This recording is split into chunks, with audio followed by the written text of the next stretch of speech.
Okay, here we are. We are in Shoftim. Again, we started last week. We went through all three Pesukim. It took an hour to do that, apparently. That was for you, so I'll let you catch up on your own. Okay? So what happened was, actually, just as a review, Joshua dies. The people are now in a loss as to what they should do because only 5 of the tribes have taken over the land. 7 other tribes still have to settle, and otherwise known as conquer, the land. So they're asking the Urim V'Tumim, the priests, they asked the priests to ask God, so he uses a breastplate, as to who should go up first. Which tribe should go up first? God says, through the Urim V'Tumim, that was the sense of there was the level of prophecy they were now at. He says Yehuda should go first. Yehuda then goes to Shimon, who's his neighbor, and will be his neighbor in the inheritance, and he says, let's fight together. You go with me, and I'll go with you. I have to go to the mountains. You have the valleys, so it makes sense that we make an alliance, and we work together. And that's what we got. Okay. Daled.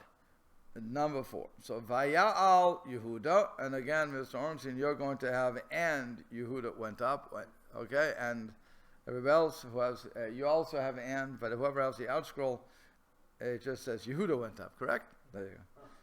It all depends on if you translate that vav or not. So Yehuda, I won't. So Yehuda went up, Vayitain, and that was the tribe of Yehuda went. Well, actually, I'm going to give it to you like that. Again, we'll go back to what I normally do. So Yehuda went up, Vayiten Hashem et HaKanani ve'aprizi bi'adam, and Hashem gave the Canaanites and the Perizzites into their hand, singular, Vayakum beBezek, and they struck them in Bezek, Asert Alafim Ish, 10,000 men. What other questions?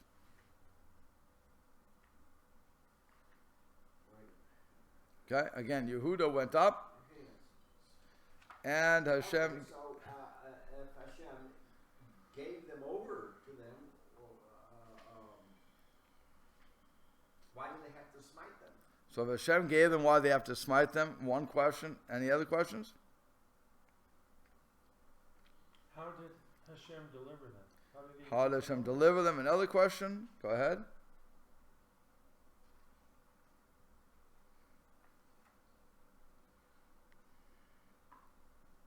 Anything else? If you were looking at this text, I want you to think like that. If you were looking at this text, it says, Vaya'al Yehuda. Yehuda went up. Oh, what happened to Shimon? What happened to Shimon? Okay. It's another question. What else? Well, just Yehuda went up? A guy named Yehuda went up? The tribe. How do you know? You're assuming the tribe went up. Okay. Another question. You have to have that question. Was it Yehuda or was it a tribe? What was it? Okay. Oh, you mean just Yehuda or the entire tribe?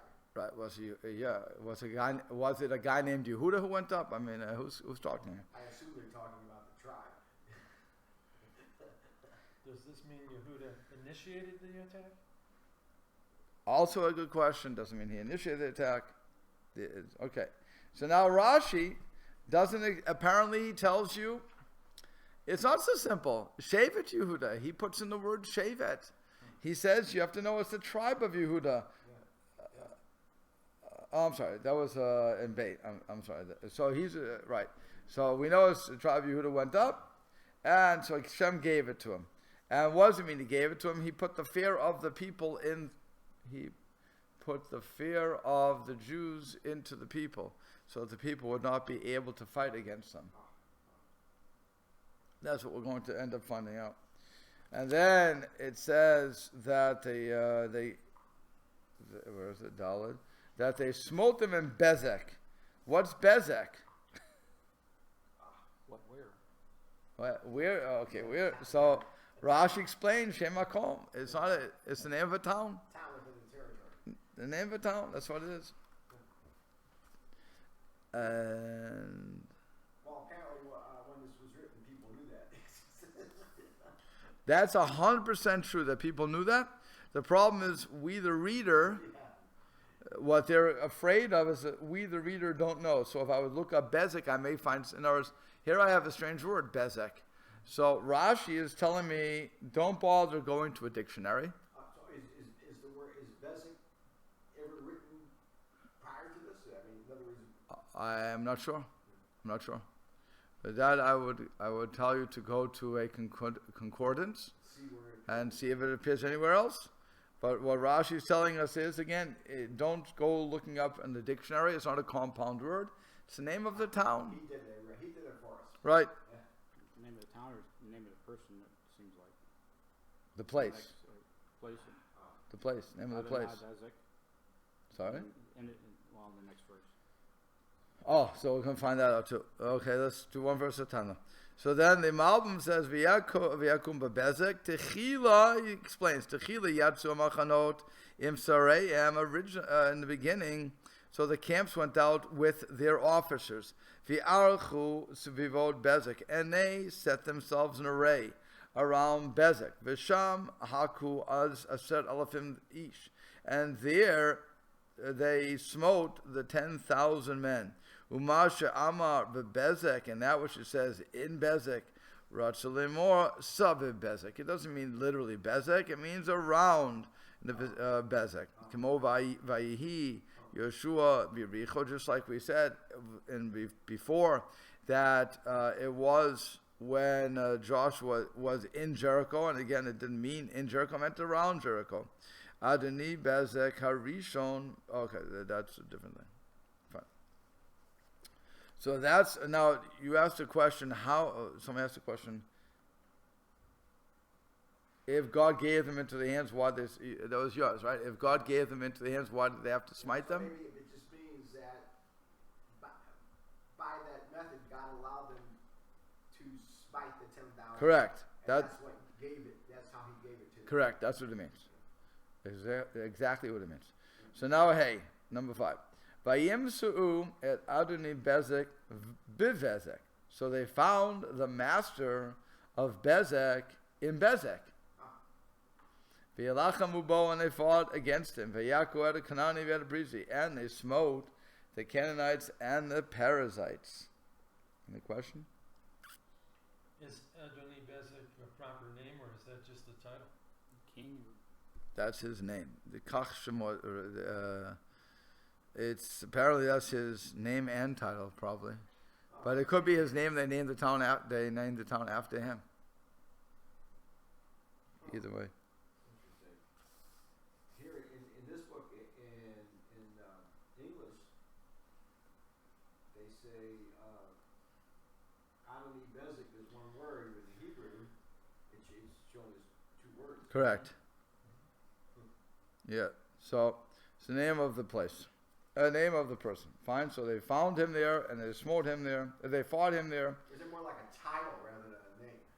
So that again, The it's Lord of Bezek, yeah. right. So it could be the Lord of Bezek. It could be his name, and it could be that they named the town after him, like Bendix. Oh, maybe his name really was Bezek, Right. and so they just Right.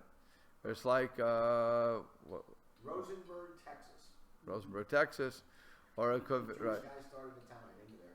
Right. In 18 Or it could be like so many towns that were named after that. Or if you go down our streets, you have Jefferson Street named after the Washington D.C. Yeah. So you have a lot of places. So it could be Adoni Bezek. Like I said, Matruda Sion says that was his name, and but the question is, why would he be named Adoni Bezek? Was it just the title? The Adoni was appended to it after he started the town. Could be. It's like what I call my fish. It's like what I call my fish, Mr. Fish. You know. Yeah. They could have said Mayor Bezek, right? Again, that's what Right. it could mean. Does he come when you call him? Fish? No. My fish is like a cat. It does what it wants. Okay. I just did a concordance search, and this is the first time it's mentioned. So this is the first time Bezek is mentioned. Okay, good. So there you go. That's the wonders of the technology of. You can do it. You don't need a concordance to do a concordance anymore. I don't need cell phone. Okay. Baruch Hashem for cell phones and Google. Okay. So Vav. Vayanas Adoni Bezek. So Adoni Bezek flees. Vayirdafu fled. Vayirdafu acharav, and they pursued after him. Vayochazu oto, and they grabbed him. Vayikatsu et bahonot yadav uraklav, and they cut off the big toes of his hands and his feet. Can't run very well without. Well, they caught him. He's not running anymore anyway. Can't grab too much stuff either. Right. So what? Any questions? Why? Why they cut off? Right. That's the obvious question. What else? Anything else?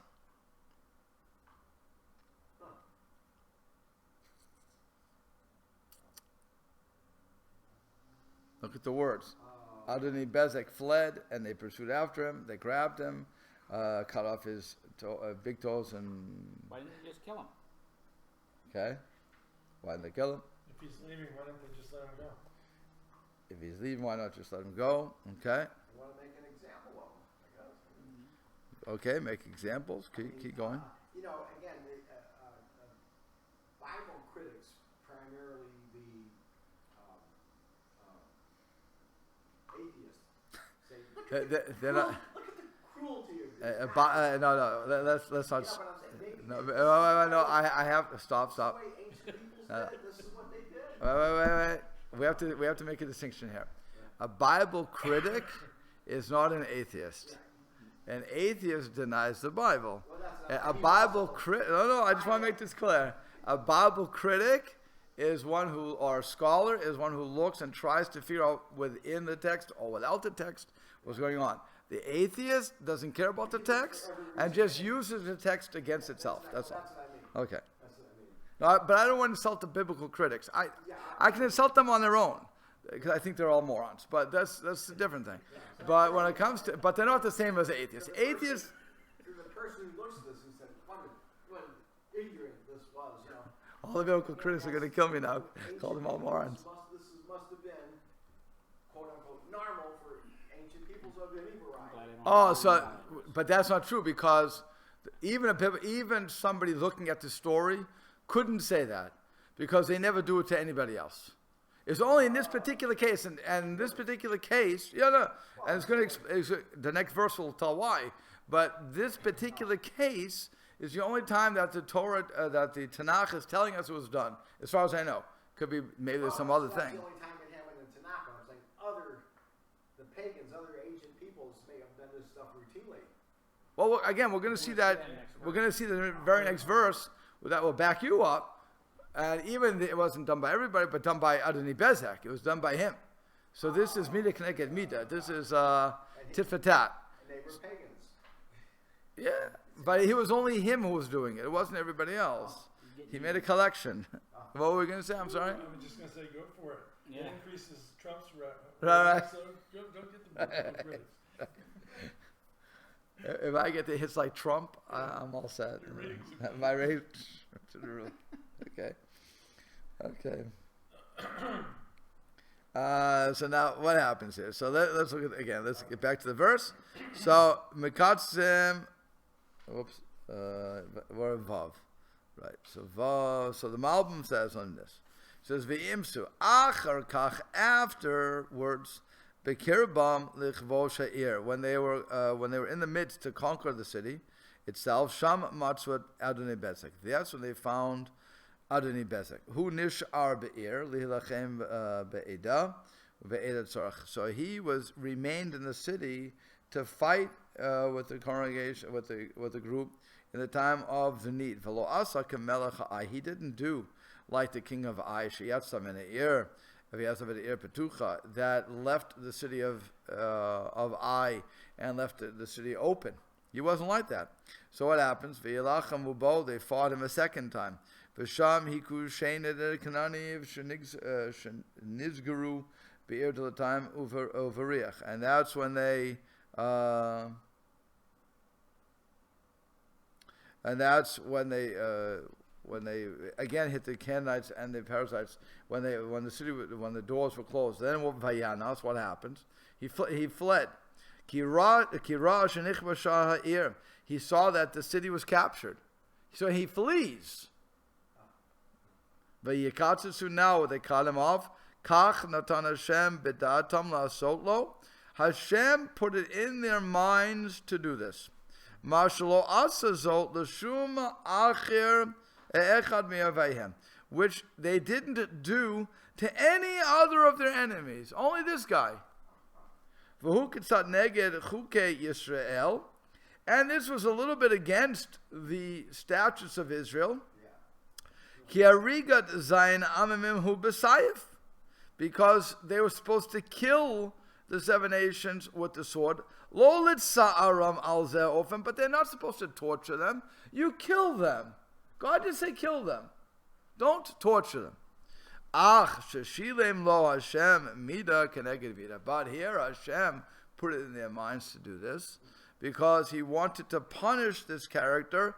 Mida keneged mida. You did something to somebody else, I'm going to punish you for this. Payback. Payback is hell.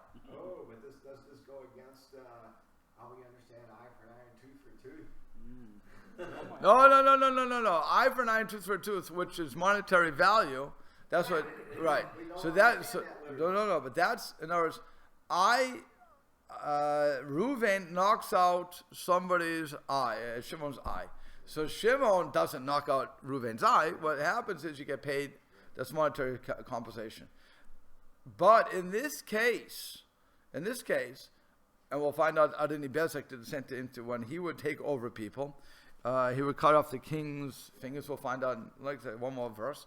Yeah. Hashem put it in their minds to go against what they normally would do. This was totally an exception to the case. And that's what that's what the Malbim is pointing out. This is not normal. This is abnormal. You take your sword, hit the head of him, knock him dead, and that's the end of it. That's your job. Your job is to wipe them out. For whatever reasons Hashem had, that I'm not going to get into right now. But Hashem was very clear, knock out the 7 people. You cannot let anybody live, period. What's the reason? We said it before, by the way. What's the reason? That they couldn't leave anybody alive? Because they wouldn't accept subjugation. Right. Because if they would have accepted to be subjugated, and they would have accepted the 7 laws of Noah, which is not hard to complete in reality. If they would have done that and given up their idolatry and everything else, they could have all lived in peace. It would have been an easy thing. On the other hand, since they didn't, so Hashem said you have to wipe them out. Why wipe them out? Because if you leave them around, they're going to be an influence on the Israelites. Correct. And they're going to cause them to leave it. Right, a thorn on their sides, a thorn, whatever it's going to be.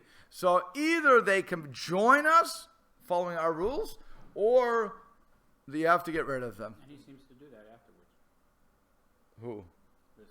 Adoni Bezek? Bezek. No, he's going to be. He dies in Jerusalem. So. Yeah, he dies, but because, again, there was more of a. This is what happens when you fool around like this, but it wasn't that he did tshuva. This commentary also says it may have been to frighten the other Canaanite tribes. Again, it's right. But what Malbim is saying is it's not law. They wouldn't go against God. Wait. It says one thing that I'm taking for granted everybody's understanding. The army of Bnei Israel was not like the army of the United States, with all due respect to the army of the United States, or even Israel today. The army of Bnei Israel in these times were all righteous people. If you were afraid of something, if you were a sinner, you were not allowed to fight in the army, period. So here are the people who are steeped in Torah, and they're the ones who are fighting the war of God. So they're not going to go against the law. So the question is, why did they suddenly go against the law? That's really the question that the Malbim is putting out. It's a question we're all asking. How could they do that? Again, but we have to understand they're coming from a totally different mindset. They're coming from the mindset that we are observant. We're the ones who put the film on. We're the ones who keep Shabbos. We're the ones who do everything we're supposed to be doing. And suddenly we go against our teva, our nature, to do this. And that's why the Malbim says Hashem put it in their minds because it was against what they were supposed to do. They were supposed to kill them, not torture them. And only one guy. I mean, they weren't supposed to do it. So when they want to even argue, and I'll go against our school for this one, when they want to say that it was to scare the other nations, you're talking from 2000. I mean, maybe they have I assume they have a commentary on the side, but it's more looking at how armies operate today than how they would have operated back then as tzaddikim. Remember, you have tzaddikim in the army. It's not like we have today. Today, you have people who are not versed in Torah or in their religion in general, and they certainly don't have that connection to Hashem. That's just unheard of. So we always have to keep that in mind when we're looking at all these stories, and that's why Judaica Press will argue in their introduction that when we look at these stories, we have to understand that we have Lilliputian minds. We're coming totally on, we have no connection to where they were, and this is part of it. We have to really understand that. That's what they're coming from, that these are tzaddikim in the army. And a tzaddik doesn't act like this. So how could they have acted like this and not be punished? You want to say something? Well, it's kind of symbolic that once you're defeated, you're supposed to quit fighting. If you cut somebody's thumbs off, they can't hold a weapon. If you cut their toes off, they can't flee. Okay. But again, that would be modern day or whatever. War, how you're thinking of war. And when we start torturing somebody like that, it's to make an example of them. But we weren't allowed to do that. We were supposed to just kill them and be merciful in that too. 1, 2, 3, you're dead. You either can change and become like us, or not convert, but just live this life you're supposed to live, or otherwise. It was like just to take. There's another one for the YouTube people to raise my audience. What is the problem that the Arabs have with Israel? In other words, if I was an Arab and I wanted to beat Israel, what would I do? Very simple. I would become a citizen. It's a big deal. Everybody, instead of fighting about law of return, instead of fighting about all that stuff, say, I pledge allegiance to the flag of Israel. With all due respect, and actually do it. Who cares? Do it. Believe it. How many generations would it take at the birth rate that they're having? In less than one generation, probably. You could, because it takes only 7 years to become a citizen of any country. So after 7 years, you have the majority. Now vote them out. Change whatever government you want. Put Sharia law. Who cares? It's not hard to do in a very simple manner. What's happening now? No, that's not in America. That's not there. It's not happening there. The Arabs refuse to recognize Israel. But I'm just saying, it's without a weapon shot, it wouldn't be hard. In this country too, by the way. You're right. In this country, in all the other countries, if I become a citizen of the country and just say I pledge allegiance to the flag of whatever, who cares? And then I become the majority. I vote them out. C'est la vie.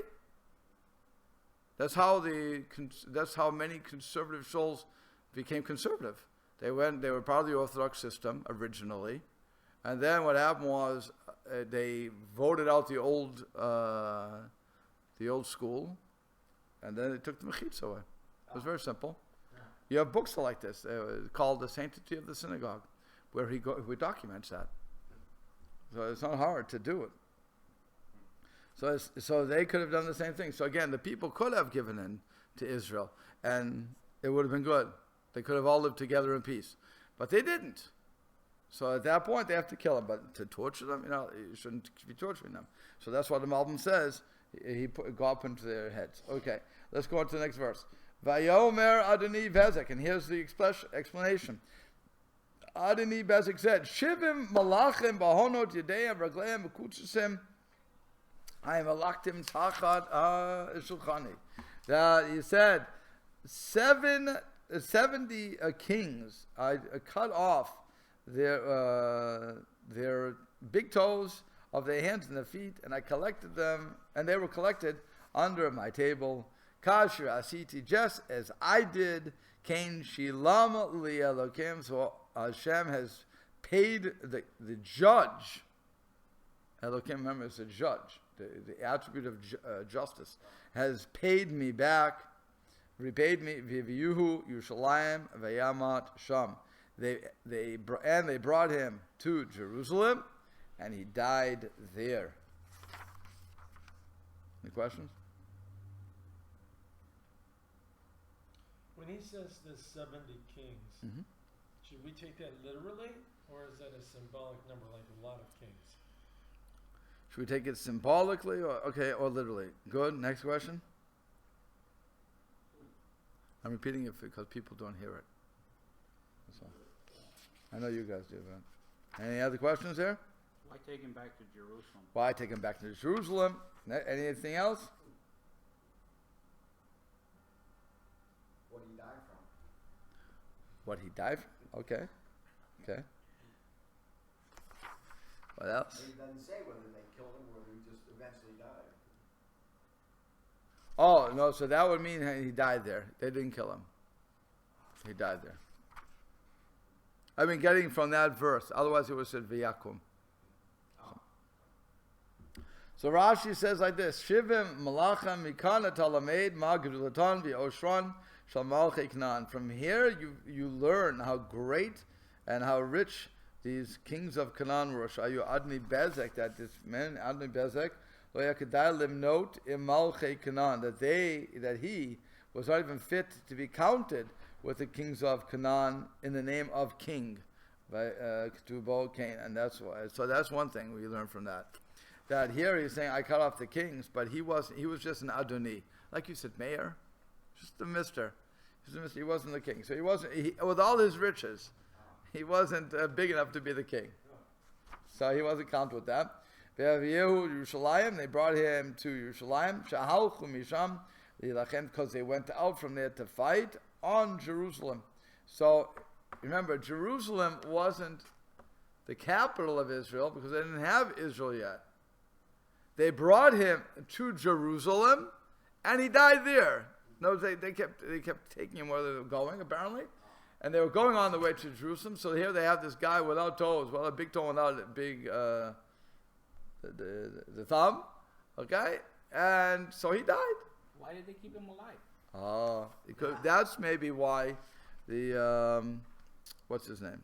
The Outskroll would argue that they did that to scare people. That's probably how they argued that, just from common sense at that point. Let's see what everybody else says before we go on though. It's so the this one says that he repented. He repented? Okay. Well, the reason they get that, how they get that? I'll ask you, how they get that he repented? I don't know. Oh no, you do. It's right in the verse. From his quote, 70 kings with their thumbs. Nope. That's part of that. So God requited me. There you go. Oh yeah. God requited me. That's it. God, I reckon that's coming from God. That's tshuva. The minute you accept that it came from God, you did tshuva. You've done repentance. Because he could have said, they heard my reputation, they took it off. Darn it all. But once he says, God gives it back, so I did tshuva. Again, recognize it comes from God. Beautiful thing. And he didn't get to grow back his toes, and didn't get out of there just because he recognized God, but it helped him out spiritually, potentially anyway. That's maybe why they let him alive. Could be. They repented. Could be. So again, Metzudas David says, "Mekatsin asher tziviti lekatzam," that they were cut off, which I commanded them to do, and then they would collect them, Yeshua Malach al Nofel Tachar Shulchan, along with all. And here it says, this is a sick part. Metzudas David says they collected it amongst all the other food that fell on the ground under the table. So apparently he was a messy eater. So they're sweeping up the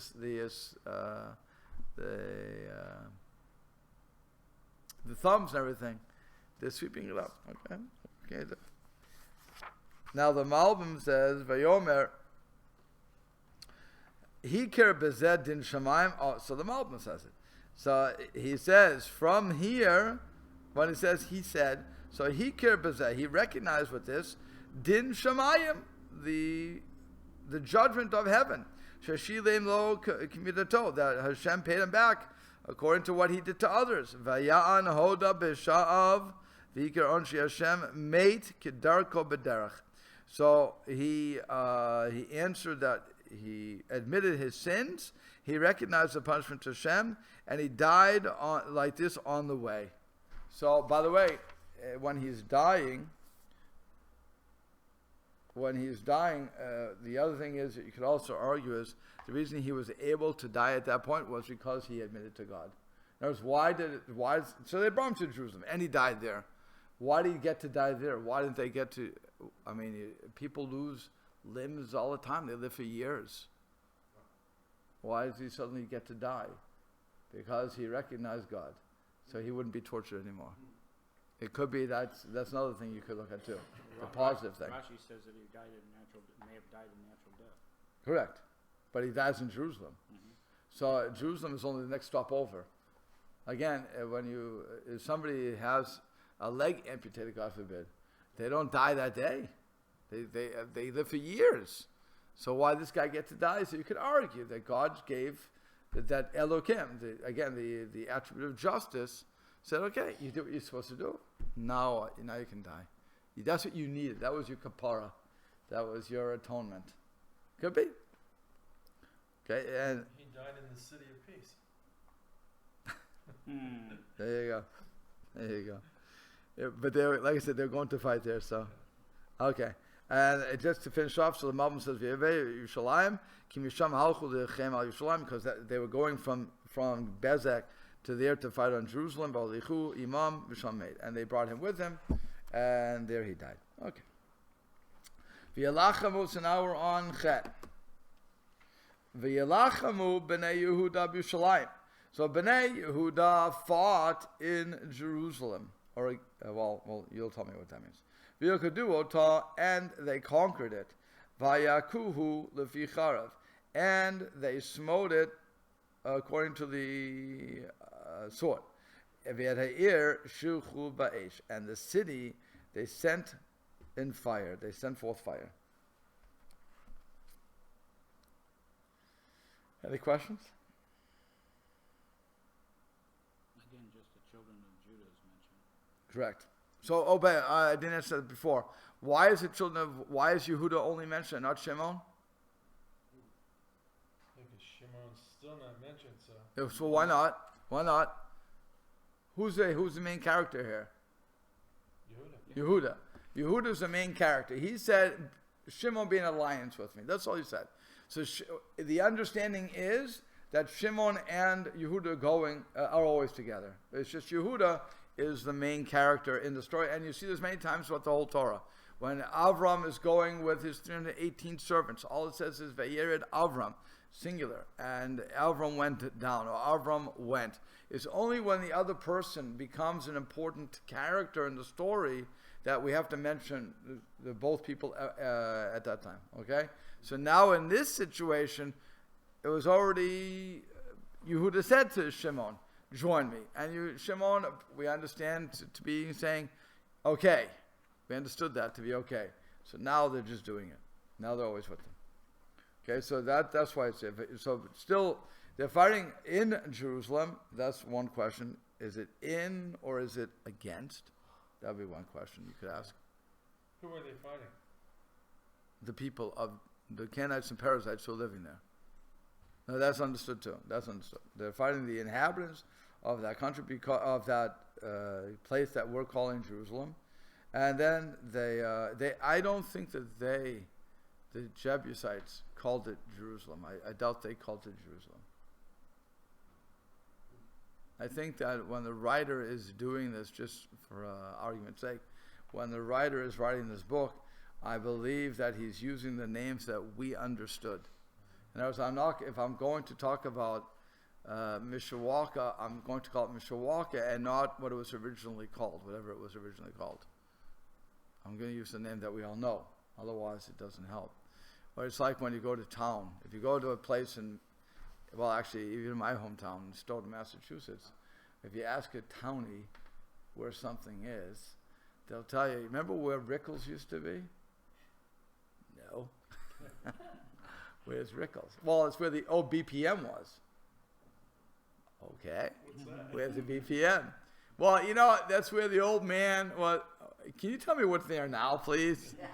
That would really help. What streets are we on? Cross streets? GPS doesn't know old BPM. But, you know, but we all did that. We all did that. I mean, that's what they would say. Old man, and they do it down south and probably everywhere.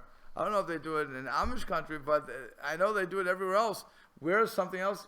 You know where that rock was? No, it's not there anymore? No, I took it away years ago, 20 years ago. Well, what's here now? I don't know, but that wherever that rock was, that's it to be. Okay, so that's, I think that when they're calling it Jerusalem, it wasn't called Jerusalem. I'm pretty sure it wasn't.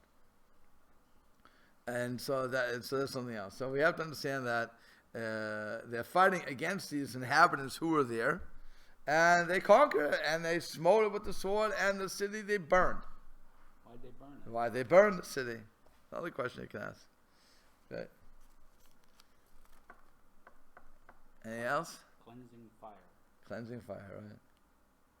It's by the way, it's an amazing thing that just again off the onto different topics sometimes, but when it says they burned the city, can you imagine what the inhabitants would have felt? If, for those who remember, when Israel left the Gaza Strip, they left it unilaterally. They said to the Gazans who were there, or the Palestinians, for lack of better names, they said to them, okay, it's yours. What's the first thing the Palestinians did? Destroyed everything. They destroyed the synagogues, they destroyed the businesses, knocked everything down. The world looked in disbelief and said, what kind of idiots are you? How could you destroy it was a turnkey business. Turnkey business. Now, they argued what I'm about to argue. Okay? They argued we don't want anything from those people because they're disease. It would have corrupted our system of whatever we have. And therefore, we can't get any benefit. It could be the same thing here. God tells them, wipe out everything. You can't have anything remaining. So the Canaanites or the Perizzites, they built businesses. They had towns. They had everything there. Okay, so they had some place that they were pagans. Knock down the pagan worship. Who cares? Or Judaism. You know, take out the idol and put up a Jewish star. Make yourself happy. Okay? So and the point is that no, they had to cleanse everything out. So again, the difference between them and us, for all argument's sake, as far as we're concerned here, is God's telling us to do this. And God's telling the prophets, this is what you have to do. Okay, they would argue that through their books, God tells them to do it even in 2000, I think when they took over. I'm not going to argue on them. I don't argue on you tell me what their God says. But it's not worth it to me. But it's just, I can imagine it was the same headlines, the same horror that the people of that area would have said when they started burning the city. Because why do you burn the city? If you're going to use it, I understand you're not going to use it. You're not going to use it, I understand everything. Burn and scare us all makes sense. But if you're going to use it, why would you break it down? You have to rebuild it. By the way, this happens in America too.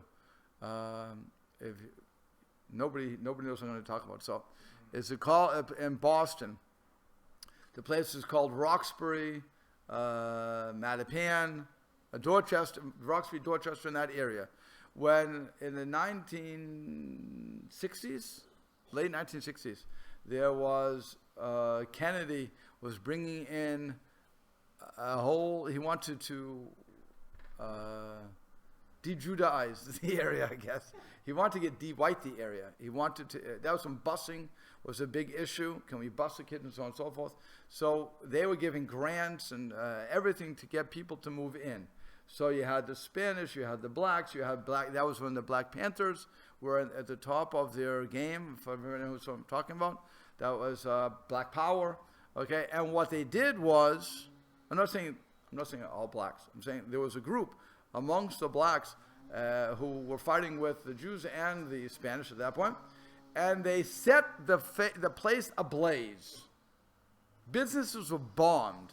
It was called, Dorchester was renamed Plywood City, because every place was boarded up. Homes were boarded up. You had it in Watts, right here in Detroit, right? Watts, where again they burned the place, and Baltimore, they burned the place, and so recently they burned the place. Ferguson. All the places where they burn the place, and you're thinking, what are you people? You're crazy. Why do you burn these places down? They'll tell you, because I'm fighting the man, whatever it is. Again, it's not everybody. It's some rabble-rousers who do it, and they make a name for everybody else. But we look at that and we say, what's wrong with you people? Okay? Now, I'm not saying God told them. I don't think God told them to knock out the places. I think they're doing it for whatever reasons they had, and probably not good reasons. But that's what, again, when we're looking at that story, the question comes, why'd they burn it? And the easy answer is because God instructed them to do that, so there would be no remnant of what they had, because if there's a remnant, the odds are I'm going to look to that. But if I know that God's saying, burn it to the ground, I don't want any remnant, I want you to build a new, so fine, I know I can't get involved in that. That could be the reason they burned it. That could be the philosophical reason for that. Well, like I said, it certainly would be, it's certainly a strange thing that they not only captured it, but burned it, and then would live there. Unlike Jericho, where they said nobody can rebuild Jericho. Here they're going to live in Jerusalem. Okay, so the Malbim says, Ve'yilachamu, Kavar nizkar b'sefer Yeshua, and this is already explained in Joshua. That Bnei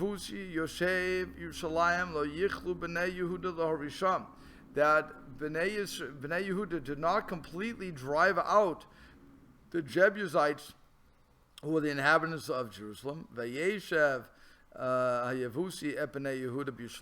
they lived.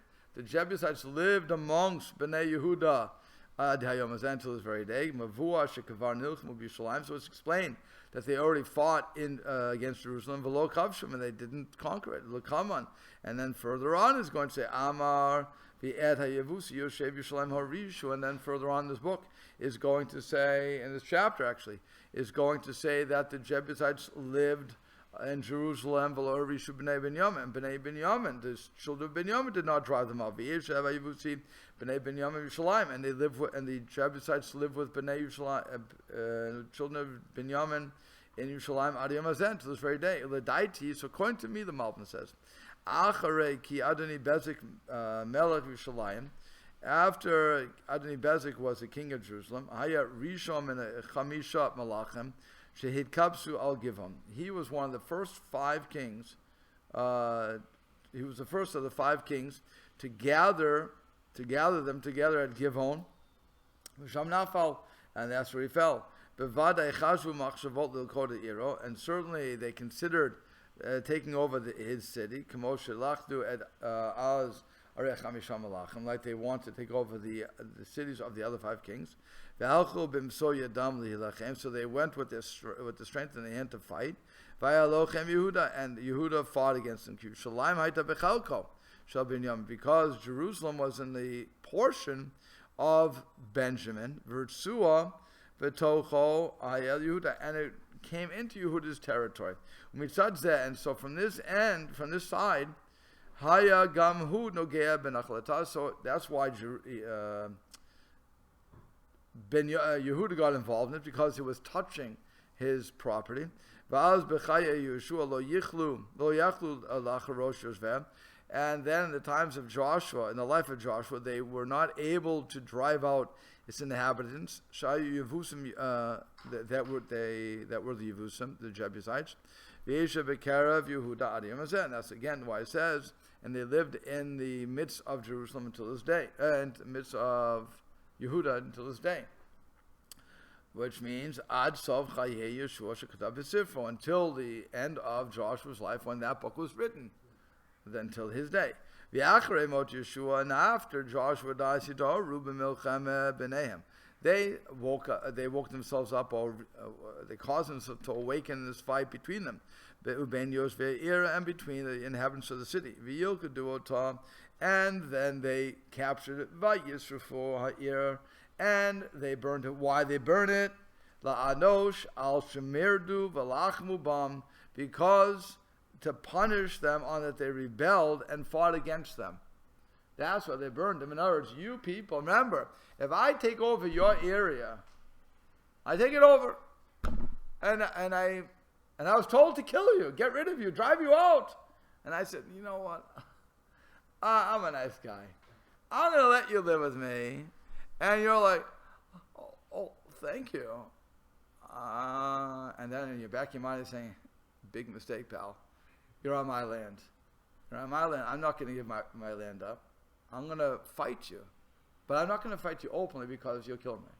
So I'm going to fight. I'm going to rebel against you. So what happens is, I rebel. Small rebellion, but sooner or later, you catch on. And this time when you come through and you conquer us, you don't leave anything. You burn it down. And now you say, you have nothing. And then you won't fight. I only fight when there's something to fight for. When it's gone, what am I going to fight for? So again, that's another reason for sarf. That is what the Malbim's reason is for sarfuotam. They burned it.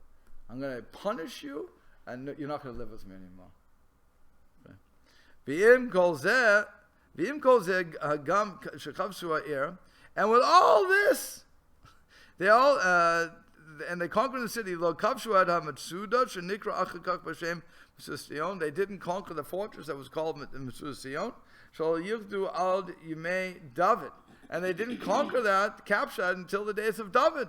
B'sham yishav gam kein yevus, and so the Jebusites still live there. K'mo shekatuv, and like it says, Yehuda lo lachmu sham. Judah didn't fight there, ki ena mechalkim, because it wasn't their portion. From their portion, Binyamin lo hitchilu lilachem sham klal. Benjamin didn't start to fight there at all. V'yalzeh amar, and on this it says lo horishu b'nei Binyamin, that the children of Binyamin did not drive them out, which means lo lachmu klal, they didn't fight at all with them. B'sham yashav et b'nei Binyamin ad yom hazeh, and that's where they were living with children of Binyamin until that day, shehu sof ad sof chayei Shmuel, which would be until the end of the life of Shmuel, who wrote this book that we're reading now. Samuel writes Shoftim. We're getting to know who writes everything. It's very interesting. Since Samuel, whenever it says ad hayom hazeh, until this day, it means the life of the author of the book. Okay? Interesting thing. Zekarov l'divrei Erema. So, and then it says v'ir shalchu be'esh. Again, the city they burned. Piers meforshim k'mo shalchu eish be'ir, just like they sent the city, the fire in the air. Ein sarich ki izeh nimsa gam l'kaman. Shalchu be'esh. The eish shalchu the ear. It just wants to say that they burned it. Fine. Okay, and we're over time. So we're stopping at verse 8. And now you know why they burned the city.